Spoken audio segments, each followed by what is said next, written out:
My new comic, Thunderhead, is on Kickstarter right now. Go check it out and enjoy the episode. Thanks.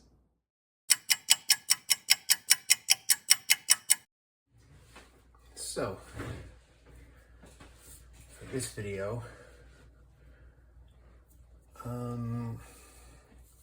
this is a very complicated panel that I'm gonna put this blue on, and I'm not sure if I'm gonna be able to talk and ink at the same time, so I think maybe I'll do a different page. It's a little bit easier. I'll start with this one. This is a little bit, the first few panels here are a little bit easier to figure out, a little bit more simple.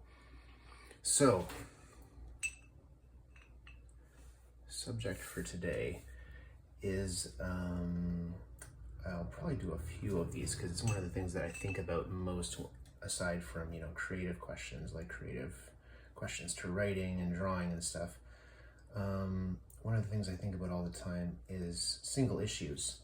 I'll do a few of these because a few videos on this because it's something that I think about quite a bit.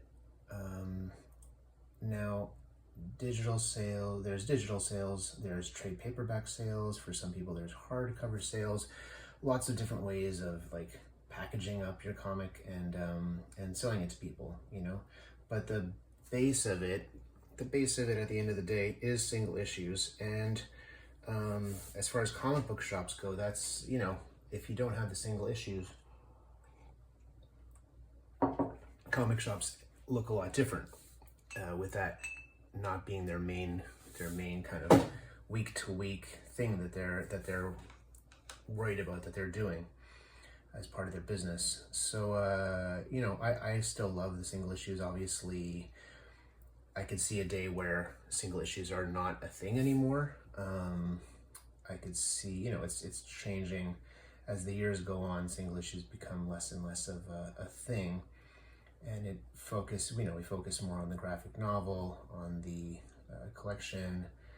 Perhaps we'll eventually take on some kind of a model, like a Shonen Jump manga kind of a model, where a number of features are put in one big giant magazine, and I guess the really successful ones go on to become collections of their own. That would be pretty cool, but it doesn't seem like we're there right now. So yeah, while we're in this current system, I think a lot about what can we do to make single issues special.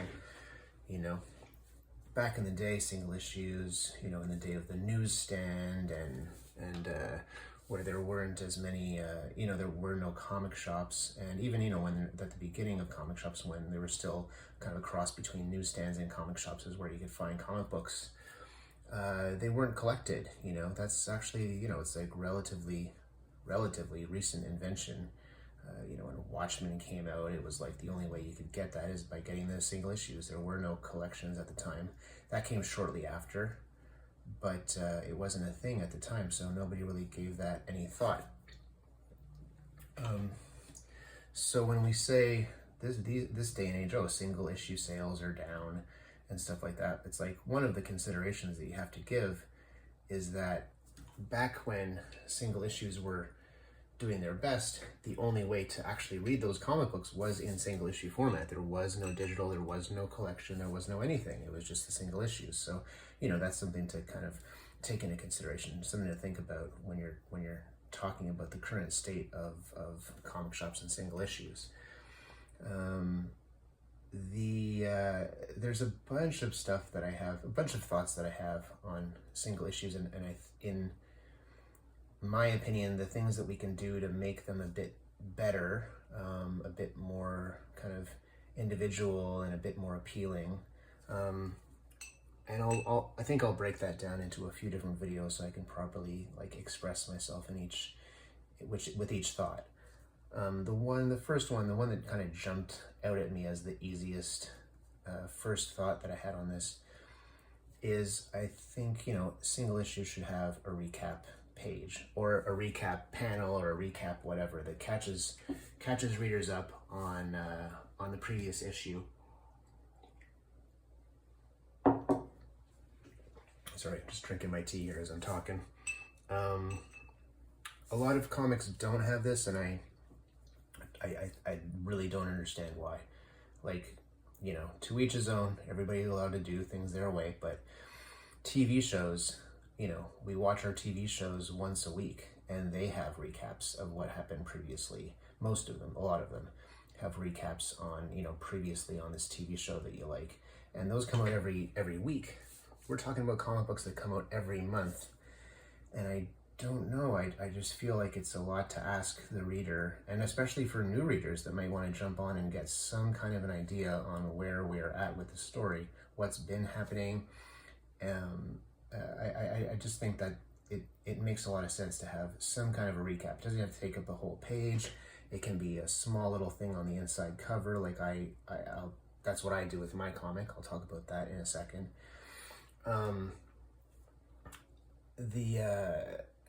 Yeah, I think I remember when I was reading comics in the the early 2000s. Joe Quesada was the editor-in-chief at Marvel, and I noticed that they always had recap pages, and I always thought that made sense to me. That was very smart. Catch readers up on what's going on. When I was a kid, there were no real recap pages, but the way that the story was written at the time was written for kids, and it was always that kind of, a lot of people call it like the Jim Shooter kind of method of doing these things, where it's like every issue is potentially the first issue for a new reader. So you have to kind of constantly catch people up on who these characters are. I don't think that works when it is just single issues and there are no collections. Problem with that stuff is when it gets collected, it makes the writing, to me, it seems very clunky, because it's like, well, why is Wolverine in every single chapter of this collection reminding you who he is and that he has no memory and all that kind of stuff? It's like, it seems like kind of redundant after a while. It makes perfect sense though at the time, because at the time that Chris Claremont was writing Wolverine's dialogue, there were no collections, so it made sense that each new issue had to stand alone on its own merits, and you did have to catch the reader up on who these people were, what their basic personalities, their conflicts, all that kind of stuff in a very short amount of time, or short amount of pages. Now that there are collections, but that there are people that still enjoy reading the single issues, like myself, I kind of went to trade paperbacks for a long time, and I've found my way. I think since the pandemic, a lot of people got into their old, rediscovered old interests and stuff, and I just kind of was reminded how much I enjoy single issue comics and just reading them as tiny little pieces onto themselves. So I've been kind of getting more into single issues again, like I was back in the day. And if I love it, I'll get the collection and put that up on my bookshelf.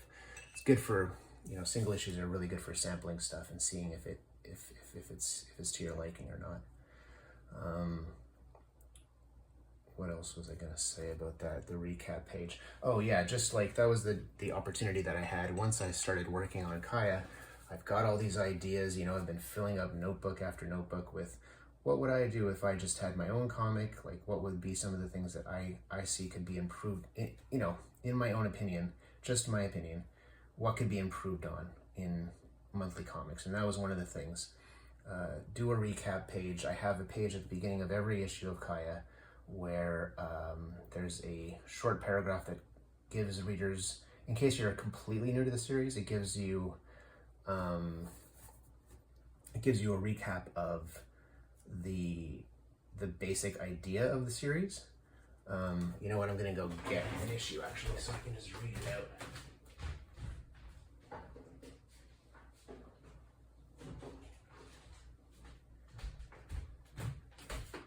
So this is a recent issue of Kaya.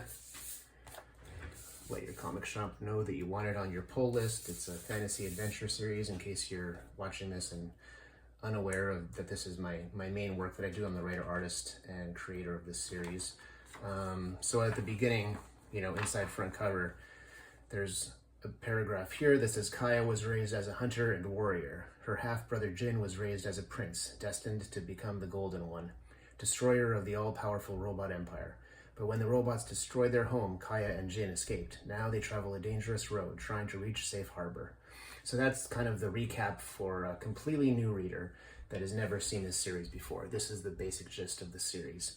And I have previously the second paragraph, which describes kind of what happened the previous issue. So, you know, that's for monthly readers of the comic that are already in there, but maybe don't remember exactly all of the beats of the previous issue. Previously, despite Kaya's objections, Raziel has brought her and Jin north on the Dragon Road, away from their path to Monk Island, to show them the true brutality of the Atrian Empire's slave mines. Meanwhile, unbeknownst to our heroes, the fury of the Dragon God is being unleashed on the mutant kingdom in the far south. ...